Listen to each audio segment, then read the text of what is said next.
3 yang ngantar kamu ke kubur. Tapi 2 yang kembali, 1 yang setia menemanimu. Yang pertama harta. Keluar semua harta ngantar. Mobil, motor, keluar semua. Begitu masuk kubur, ada harta yang masuk? Ada harta yang masuk? Ada kain kafan. Tidak ada orang mentang-mentang kaya kasih masuk handphone, kasih masuk kipas angin. Tidak, kaos kaki saja orang Islam tidak boleh kau pakai. Yang kedua mengantar kita apa? Keluarga.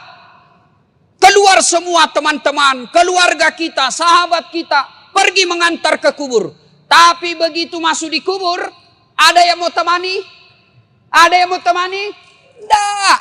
Meskipun bapak kalau meninggal istrinya, meskipun sayang sama istri, mau masuk di kubur. Nabi bilang, kemanapun kau pergi, aku akan mengikutimu. Gunung kan kudaki, lautan ku seberangi, masjid kau lewati. Masuk di kubur, ada yang mau temani? Tidak. Yang ketiga kata Nabi, yang mengantarmu amal. Inilah yang akan mengikutimu kemanapun kau pergi. Masuk di kubur, dia akan masuk. 2 jenis amal. Amal kebaikan, amal keburukan.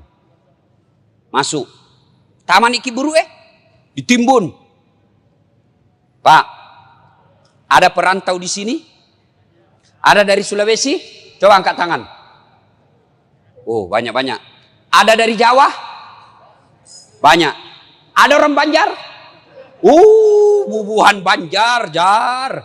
Banyak betul. Kampungnya. Bapak orang Bugis datang merantau ke Batu Licin. Ternyata di Batu Licin tidak sesuai harapan.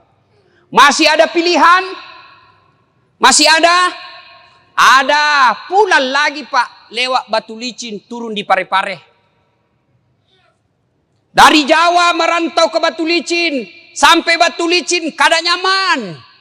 Bulik lagi pian. Pergi di Jawa. Iya toh? Cocok. Tapi demi Allah. Kota mana ki buru masuk kalian kubur. Senang tidak senang. Tinggal kau di situ. Tak boleh kau lagi keluar. Kalau kau keluar kau dari kuburmu, kau dikubur sore, keluar kau besok pagi, lari semua orang Batu Licin. Nah, kalau masuk kubur, tidak bisa makin ngapa-ngapain. Petumanan ya malakmu, kata Nabi, putus semua amal-amalmu, kecuali 3 hal. Haji almarhum Haji Andi Arsad dengan istri, ada mi di kubur? Almarhum Abdul Latif bin Siapo, bapaknya Ustadz, ada mi di kubur? Soeharto, Habibie, Gus Dur, Soekarno, ada mi di kubur? Mbah Surip, tak gendong kemana-mana. Dek nagaga, hilang semua. Maka putus semua orang sudah dalam kubur. Yang bisa menolongmu, kata Nabi, telu mani. Tinggal 3 perkara yang bisa menolongmu kalau kau sudah masuk kubur. Apa gerangan yang menolong? 1, kata Nabi, anak yang soleh dan soleha. Bukan anak anggota DPR, bukan anak kontraktor, bukan anak profesor, bukan anak tentara polisi, bukan. Tapi apa? Soleh dan soleha.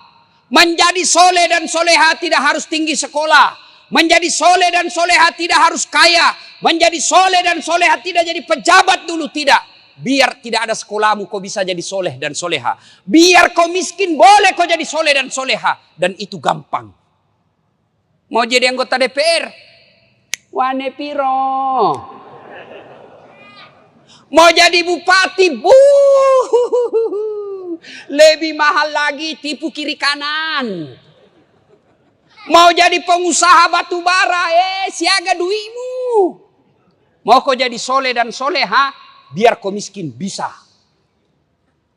Mau kau jadi soleh dan soleha, biar tidak ada sekolahmu, boleh. Gampang.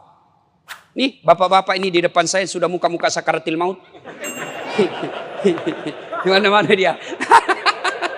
Kira-kira kalau bapak mati, siapa doakan kau? Siapa? Istrimu. Kalau dia masih muda, kawin lagi. Ibu-ibu, kalau meninggal, siapa doakan? Suami. Mak bene sih. Siapa yang doakan kita? Anak. Saya ini contohnya. Kakak saya, jarang saya doakan. Nah minta doakan Kak itu pun kalau saya ingat. Tapi siapa yang selalu saya doakan di sujud terakhir saya setiap sholat. 5 waktu saya selalu sujud. Saya di ujung sujud saya selalu berdoa. Allahumma ghafirli wali walidayya warhamhuma kama rabbayani shaghira. Dan saya merasa almarhum Abdul Latif termasuk bahagia di kubur. Kenapa? Karena saya setiap sujud bukan diriku kudoakan tapi bapakku. Namobi bapakku bukan kontraktor. Meskipun bapak saya tidak tahu bahasa Indonesia. Meskipun bapak saya tidak ada sekolahnya. Tapi insya Allah bahagia di kubur karena anaknya selalu doakan. Nih bapak-bapak kalau mati ki. Mau ki lihat bagaimana nasib tak di kubur. Lihat anakmu sekarang. Lihat anakmu. Kalau anakmu malam Jumat kau intip. Baca Yasin di dalam kamar. Harapanmu harapan. Pagi-pagi, siapa buka pintu itu? Rintip, tahu wah. Anaknya yang bungsu buru-buru ke masjid. Harapan no. Anakmu pergi main futsal jam 5. 10 menit sebelum menjalan, lari-lari pulang cepat rumah. Kenapa? Dia mau tunggu sholat jamaah maghrib di masjid. Harapan Pak, meskipun kau cuma ngontrak-ngontrak. Biar anakmu tinggi sekolahnya. Banyak uangnya.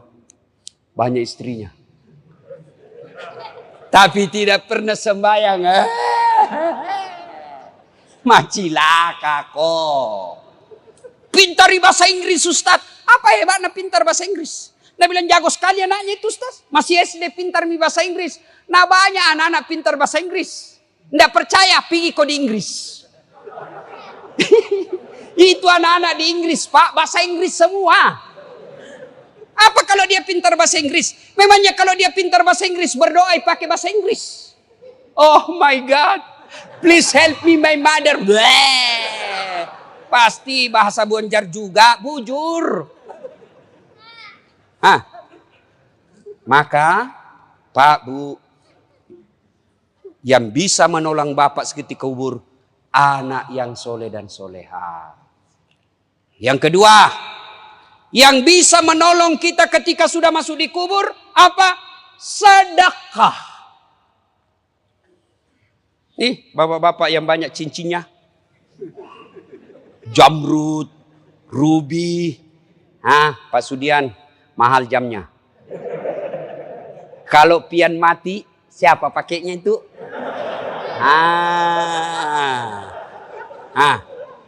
Untung tidak ada ibu-ibu di sini. Saya bilang sama ibu, halo ibu-ibu ini istri-istri orang kaya. Kalau kau mati siapa yang pakai cincinmu? Siapa yang pakai gelangmu? Siapa yang pakai kalungmu? Siapa yang pakai antingmu? Siapa yang pakai berlian dan emasmu? Dia teriak, anakku Ustaz, pret. Bukan anakmu yang pakai, siapa? Istri kedua. Karena suamimu pasti kawin lagi. Dia dengar istriku, mamanya cek. Dah dengar ini ceramahku, nah lihat di YouTube. Pulang nah panggil Kak Ustaz. Jadi nanti kalau mati Kak, mau ki kawin lagi. Saya bilang sini kau sayang. Saya kasih tahu kau baik-baik sayangku. Jangankan kau mati, masih hidup kau saja. Nah saya selalu berpikir kawin lagi. Apalagi kau mati no way. Tidak. Maka bapak-bapak, jangan kau berharap nanti anakmu yang sedekah. Jangan. Lebih baik kau sedekah memang di sekarang. Di Sulawesi Selatan, mohon maaf kalau ada keluarganya di sini. Ada yang namanya Haji Andi Sose. Ketua Legiun Petran, sudah arwah sekarang. Beliau kalau saya tidak salah 99 tahun meninggal atau lebih 100 tahun. Tidak pernah kita dengar sakit. Tidak pernah dihina orang. Tidak pernah kita dengar cerita jelek. Hebatnya 165 masjid dia bangun di Sulawesi. Kalau Bapak ke Sulawesi Selatan, ada Bapak lihat masjid 45, itu beliau yang bangun. Kira-kira di Batu Licin ini, Tanah Bumbu, ada orang membangun 165 masjid? Tidak ada, Pak. Dan tidak pernah kita dengar bangkrut. Maka Bapak kalau susah hidupmu, kenapa ini saya miskin terus? Karena tidak mau kau bersedekah. Bagaimana mau bersedekah na miskin? Bersedekah kau supaya kaya kau. Jangan kau tunggu kaya baru bersedekah. Sedekah itu tidak selalu fulus. Ada masjid dibangun. Ada dengar di komplek kita masjid dibangun. Sedekah kau. Yang kaya sedekah kau dengan semen, besi, tembok, semen. Yang pejabat sedekah kau dengan tanda tanganmu. Yang tidak punya jabatan, yang tidak punya uang, sedekah kau dengan tenagamu, pergi kau angkat semen. Saya tidak kaya, tidak pejabat, tidak kuat Ustaz, tapi saya mahasiswa, sedekah kau dengan otakmu. Pikir bagaimana supaya ini, pikir ini. Ustaz, saya pandai menggambar, nanti saya gambarkan. Saya pandai ada ketik komputerku, saya ketik undangannya. Itu sedekahmu. Saya bukan pejabat, saya bukan orang kaya, saya bukan mahasiswa, saya tidak punya tenaga kerja keras. Apa sedekahmu? Diam kau. Yang kau banyak bicaramu. Ada juga itu tidak pernah datang berjamaah, tidak pernah nyumbang, tidak pernah ikut rapat. Mak kau bawa nolah cilaka. Ya mega bicara.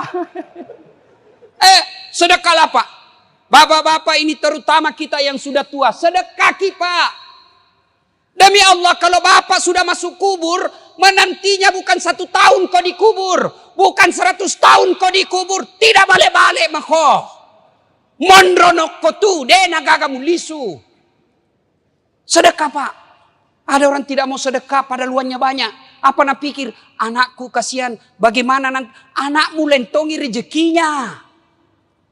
Enak sekali tuh anak, dikasih sekolah, dikasih menikah, dibelikan rumah, lahir cucunya kita lagi akekai, dibelikan lagi mobil cucu, dikasih sekolah lagi cucunya. Iya kalau nak ingat kok, kalau mati kok.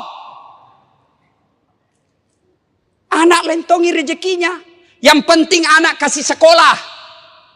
Sudah kasih sekolah, ada rezekimu, kasih modal kerja. Ya mau kau urusi rumahnya, biar ton dia urus. Enak sekali dia jadi anak kalau semua mau diurus. Yang wajib kamu ikuti terus sampai ajalnya, nasihatnya. Nasihati sampai ajalnya tiba. Tapi rezeki biar dia urus dirinya. Nak, sudah mau kau kasih sekolah. Sudah mau kau saya kasih modal. Wayalemu, ini harta yang saya kerja.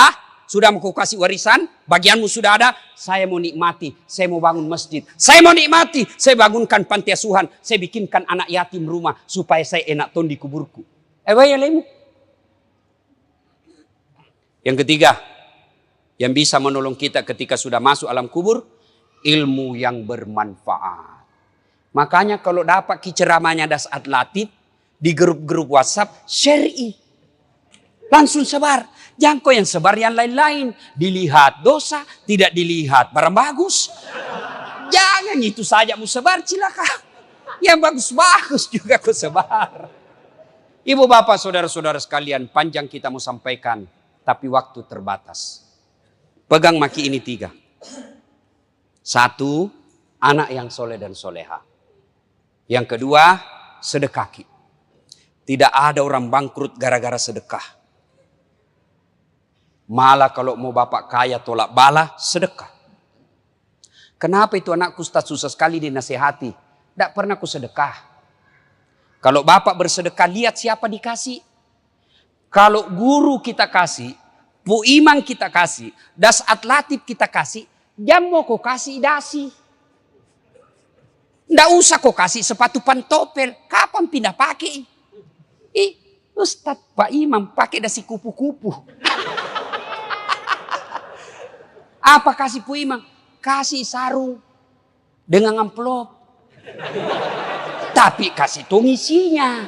Tidak ada gunanya amplop kalau tidak ada isinya. Ayo, anak sekolah yang mau kau kasih sarung. Lebih utama, kasih bayarkan SPP-nya. Itu lebih manfaat. Kasih yang bermanfaat. Sedekah.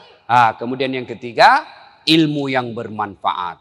Bapak dalam grup WhatsApp punya 10 grup.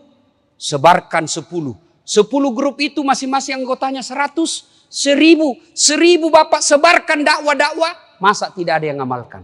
Kalau ada yang ngamalkan, selama dakwah itu diamalkan, maka yang menyebarkan dapat pahala. Ustadznya dapat pahala, yang menyebarkan juga dapat pahala. Tapi sebaliknya kalau Bapak selalu sebarkan berita-berita bohong, seperti hoax soal vaksin. Vaksin ada chip, ada besinya. Komunis. Siapa ajar kok? Bilang ada besinya di sini Ustaz. Mati semua itu tentara sama polisi kalau itu vaksin jelek. Mana ada polisi sama tentara belum divaksin? Tanya itu polisi ada di sana. Tanya Mi. Tanya. Sudah divaksin toh? Ya mau vaksin tidak terima gajimu. Itu. Kalau vaksin ini jelek Pak, pasti tentara sama polisi sama pegawai negeri mati semua Mi. Sudah semua divaksin. Saya sudah divaksin. Alhamdulillah sehat walafiat. Tapi Bapak yang sebarkan berita-berita bohong soal vaksin, selama berita itu beredar, selama itu Bapak edarkan kebohongan, dapat dosa. Meskipun Bapak sudah mati dikubur, dapat kok dosa. Daripada sebarkan berita bohong, mending sebarkan berita kebaikan.